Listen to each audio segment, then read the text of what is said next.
তো হাতের কাছে থাকা এক বাটি চাল দিয়ে এই রেসিপিটা বানাচ্ছি, আর রেসিপিটা মুখে দেওয়া মাত্রই মিলিয়ে যাবে। একবার হলেও এটা কিন্তু বাড়িতে বানিয়ে নিতে পারেন। এই ঠান্ডার দিন আসছে, এখন পিঠে পুলি খাওয়ার কিন্তু ভীষণ একটা সুযোগ। আর এটা পিঠে বলুন বা যাই বলুন, আর কি নাম দেবো সেটা কিন্তু অবশ্যই কমেন্ট করে আপনারা জানাবেন। তাহলে স্কিপ না করে সম্পূর্ণটা দেখার অনুরোধ রইল যে চাল দিয়ে কীভাবে পিঠেটা বানানো যায়। তো আমার হাতের কাছে যে চাল দিয়ে আমি ভাত রান্না করি সেই চালই এখানে নিয়ে নিয়েছি। আপনারা চাইলে যেটা আতপ চাল বলে সেই চালও নিতে পারেন। তো এখানে আমি হাতের কাছে থাকা যে কোনো কিছু এটা মেপে নিয়েছি। তো এখানে গ্লাস ছিল, আমি গ্লাস মেপেও নিতে পারি, বা আপনারা নিতে পারেন, বা একটা বাটি থাকলে বাটি, মেজারিং কাপ থাকলে সেটাও নিতে পারেন। তো এখন ভালো করে আমি চালটাকে 2 থেকে 3 বার ধুয়ে ভিজিয়ে রেখেছিলাম।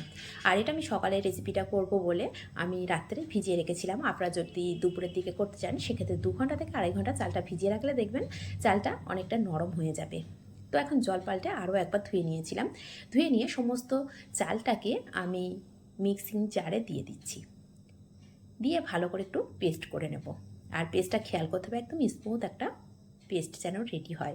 সেখানে যদি জলের প্রয়োজন হয় সেক্ষেত্রে অবশ্যই সামান্য একটু জল ব্যবহার করতে পারেন। তো আমি এখনও জল ব্যবহার করিনি, কারণ এখানে আমি দিচ্ছি টক দই। আর যেহেতু এই টক দইটা একটু পাতলা আছে, এখানে আমি যে বাটি মেপে 1 বাটি চাল নিয়েছিলাম সেই বাটির হাফ বাটি টক দই এখানে দিয়ে দিচ্ছি। তো যেটা মেপে চাল নেবেন তার হাফ টক দই দিয়ে দিতে হবে। তো দিয়ে পেস্ট করেছি, এটা অনেকটাই ঘন মনে হচ্ছে। সামান্য ছোটো চা চামচের আরও 1 চামচ আমি জল এখানে মিশিয়ে দেবো। দিয়ে ভালো করে আবারও একটু পেস্ট করে নিচ্ছি। এখন পেস্টটা দেখুন একদম ঘনত্বটা কেমন হয়েছে, আর একদম স্মুথ একটা পেস্ট রেডি হয়ে গেছে। এখন একটা বোল নিয়েছি, সেই বোলের মধ্যে ভালো করে সমস্ত পেস্টটাকে ঢেলে নিলাম। আবারও দেখে দিচ্ছি কতটা ঘন বা কতটা পাতলা হয়েছে। তো সামান্য একটু লবণ দিয়ে দিচ্ছি, লবণটা খুব বেশি দেওয়া যাবে না, স্বাদ অনুযায়ী লবণটা ব্যবহার করতে হবে। আর এখানে আমি 3 চামচ চিনি ব্যবহার করেছি, আর 2 চামচ ময়দা। তো এখানে 1 চামচ চিনি দেখানো হয়েছে, আর 2 চামচ চিনি না স্কিপ হয়ে গেছে, সেই জন্য আবারও বলে দিচ্ছি 3 চামচ চিনি আমি ব্যবহার করেছি। দিয়ে ভালো করে সমস্ত উপকরণগুলো ভালো করে মিশিয়ে নিয়েছি। আর ভালো করে মেশানো হয়ে গেলে এখন আমি এর মধ্যে দিয়ে দেব ইনো। তো এখানে একটা ইনোর প্যাকেট নিয়েছি। যদি হাতের কাছে ইনোর প্যাকেট না থাকে সেক্ষেত্রে কিন্তু বেকিং পাউডার বা বেকিং সোডা মিশিয়েও এই রেসিপিটা করতে পারেন। তো ইনোটা দেওয়ার পরে সামান্য ছোটো চা চামচের 1 চামচ মতন আমি জল ব্যবহার করেছি। দিয়ে ভালো করে আবারও ব্যাটারটাকে মিশিয়ে নিচ্ছি। আর ব্যাটারটাই ইনো দেওয়ার সাথে সাথে দেখুন কতটা ফুলে গেছে বা ফ্লপি ভাব চলে এসেছে, সেটা কিন্তু দেখেই বুঝতে পারছেন। এখন ব্যাটারটাকে আমি সাইড করে রেখে দেবো। আবারও ঘনত্বটা যদিও ভালো করে দেখিয়ে দিচ্ছি, দেখে সাইড করে ব্যাটারটাকে রেখে দিয়েছি। এদিকে ছোটো চায়ের কাপ নিয়েছি, আর কাপটা দেখেই বুঝতে পারছেন যে খুবই ছোটো কাপ। এখন আমি ভালো করে সামান্য সামান্য অয়েল দিয়ে ভালো করে অয়েল ব্রাশ করে নিচ্ছি। তো ব্যাটারটাকে আবারও ভালো করে একটু মিশিয়ে নিলাম, নিয়ে হাফ হাতা করে, আর হাতাটা কিন্তু খুব ছোট ছোট যেহেতু আমি এই পিঠেটা রেডি করব সেই জন্য ছোটো কাপ নিয়েছি, আর একদম অল্প পরিমাণে আমি ব্যাটার দিচ্ছি।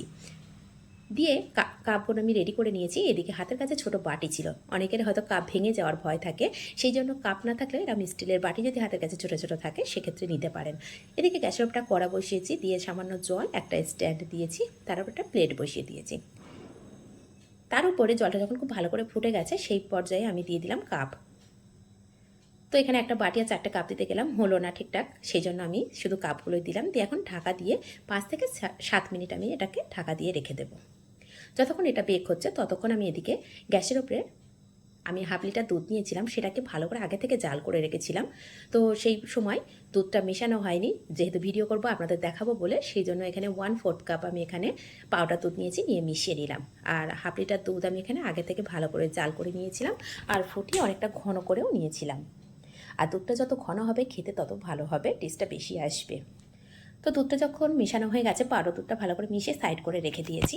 এদিকে গ্যাসের উপরে একটা কড়া বসিয়ে দিয়েছি, দিয়ে এখানে দিয়ে দিলাম 4 থেকে 5 চামচ চিনি, আর সামান্য 1 চামচ জল দিয়ে আমি ক্যারামেল করব। এই জলটা দিলাম যাতে করে ক্যারামেলের কালারটা খুব সুন্দর আসে।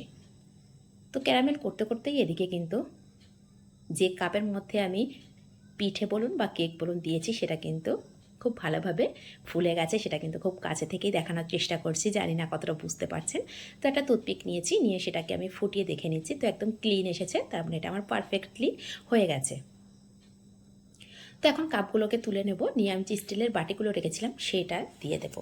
দিয়ে ঠিক একইভাবে এটা বেক হতে হতে এদিকে দেখব চিনির কী অবস্থা। তো চিনিটা কিন্তু অনেকটাই মেল্ট হতে শুরু করে দিয়েছে। এই পর্যায়ে ফ্লেমটা আমি একদম লো করে রেখেছিলাম, যেহেতু কেকটা দেখছিলাম বা পিঠেটাকে আমি দেখছিলাম পুড়ে যাতে না যায়, সেজন্য একদম স্লো করে রেখেছিলাম। দিয়ে এখন ভালো করেই দেখতে পাচ্ছেন কালারটা খুব সুন্দর চলে এসেছে। ঠিক এই পর্যায়ে আমি গ্যাসের ফ্লেমটাকে অফ করে দিয়েছি। অফ করে দিয়ে এখানে আমি অল্প অল্প করে দুধটা মিশিয়ে দিচ্ছি। আর এই দুধটা যত ভালো করে মেশানো হবে, এই পর্যায়ে অবশ্য গ্যাসটা আমি জ্বালিয়ে দিয়েছি। যখন সেকেন্ড টাইম দুধটা মিশিয়েছি তখন গ্যাসটা অন করে দিয়েছি। অন করে দিয়ে নাড়াচাড়া করতে করতে ক্যারামেলটা খুব ভালোভাবে মিশে যাবে। এখন আবারও আমি 3 চামচ চিনি দিয়েছি। টোটাল এখানে আমি 8 চামচ চিনি ব্যবহার করেছি। মিষ্টিটা সম্পূর্ণ আপনাদের নিজেদের উপরে নির্ভর করে, কতটা দেবেন সেটা মিষ্টি খাওয়ার উপরে নির্ভর করবে। এখন দিয়ে দিলাম সামান্য একটু এলাচ গুঁড়ো। পুরো দিয়ে 2 থেকে 3 বার একটু ভালো করে দুধটাকে ফুটিয়ে নেব। এদিকে কাপগুলো ঠান্ডা হয়ে গেছে, এখন আমি ডিমল্ট করে নিচ্ছি। তো এখন কেক বা পিঠে যেটাই পুরো দেখতে কিন্তু ভীষণ ভীষণ সুন্দর হয়েছে, দেখেই বুঝতে পারছেন। আর কতটা সফট হয়েছে সেটা তো আর বলার অপেক্ষা রাখে না। এক বাটি চাল দিয়ে কিন্তু অনেক কটাই পিঠে রেডি করে নিতে পারবেন। সেই জন্য বললাম যে খুব সহজভাবে কিন্তু রেসিপিটা তৈরি করে নিতে পারবেন। আর যাদের হাতের কাছে এরকম ছোটো কাপ থাকবে না, তারা কিন্তু এরকম ছোটোটা স্টিলের বাটিতেও রেডি করে নিতে পারবেন। তো হাতের কাছে থাকা অল্প উপকরণ দিয়ে কত সুন্দর একটা রেসিপি তৈরি করে নেওয়া গেল। তো জাল করে রাখা যে দুধটা, সেটা এখন এই পিঠের ওপরে দিয়ে দিলাম। আর পরিমাণে একটু বেশি করে দিতে হবে যাতে করে ডুবে থাকে। এটা আধ ঘন্টা বা 35 থেকে 40 মিনিট আপনারা রেখেও দিতে পারেন। রেখে দিলে কী হবে, দুধটা সম্পূর্ণ শুষে নেবে এই পিঠেগুলো। নেওয়ার পরে ঠান্ডা হয়ে গেলে ফ্রিজে রেখে দেবেন। আর ফ্রিজ থেকে যখন বার করে ঠান্ডা ঠান্ডা পরিবেশন করবেন, দারুণ দারুণ টেস্ট। একবার হলেও কিন্তু এই রেসিপিটা বানাতে ভুলবেন না। খুব সহজভাবে বানানো আর একদম কম সময়ের মধ্যেও বানানো যায়। যদি হঠাৎ করে পিঠে খেতে ইচ্ছা করে এই রেসিপিটা বানাবেন, হঠাৎ করে মিষ্টি খেতে ইচ্ছা করলে তখনও বানিয়ে নিতে পারবেন। আর রেসিপিটা ভীষণ সুন্দর হয়। স্কিপ না করে যারা এই পর্যন্ত দেখেছেন তাদেরকে অনেক অনেকটা ধন্যবাদ। আপনারা দেখছিলেন এতক্ষণ সিমতাজ কিচেন। আর সিমতাজ কিচেনের রান্নাগুলো কেমন হচ্ছে কমেন্ট করতে কিন্তু একদমই ভুলবেন না। যদি একটু হলেও আপনাদের সিমতাজ কিচেনের রান্নাগুলো ভালো লেগে থাকে, প্লিজ চ্যানেলটিকে সাবস্ক্রাইব করে পাশে থাকা বেল আইকনটি প্রেস করে রাখবেন। তাহলে কী হবে, যখনই কোনো নিত্য নতুন রেসিপি আপলোড করব সবার আগে পৌঁছে যাবে আপনাদের কাছে। এখন এখান থেকে একটা পিঠে আমি তুলে নিচ্ছি। এখন কিন্তু বেশি সময় হয়নি, পিঠেটাও গরম আছে আর দুধটাও গরম আছে, সেই জন্য কিন্তু খুব একটা ভালো করে সোপ করতে পারেনি। এখন ভিতরের দিকে দেখছেন একদম সাদা সাদা আছে। এটা কিন্তু 30 থেকে 35 মিনিট বা 40 মিনিট রেখে দিলে না ভালো করে সোপ করে নেবে। আর এটা বিশ্বাস করুন, যখন আমি চামচ দিয়ে কাটছি একদম সফট আর মুখে দেওয়া মাত্রই মিলিয়ে যাচ্ছে। সেই জন্য বারবার বললাম, একবার হলেও এই অল্প উপকরণ দিয়ে কিন্তু রেডি করে নিতে পারবেন এই রেসিপিটা। যদি একবার হলেও বাড়িতে বানিয়ে থাকেন সেক্ষেত্রে কমেন্ট করতে একদমই ভুলবেন না। সিমতাজ কিচেনের রেসিপিগুলো কেমন হচ্ছে আবারও বলছি, যদি একটু ভালো লেগে থাকে প্লিজ নিজেদের মানুষের কাছে শেয়ার করে রাখবেন। তাহলে আজ এই পর্যন্ত, আবার আসবো অন্য কোনো রেসিপি নিয়ে। ধন্যবাদ।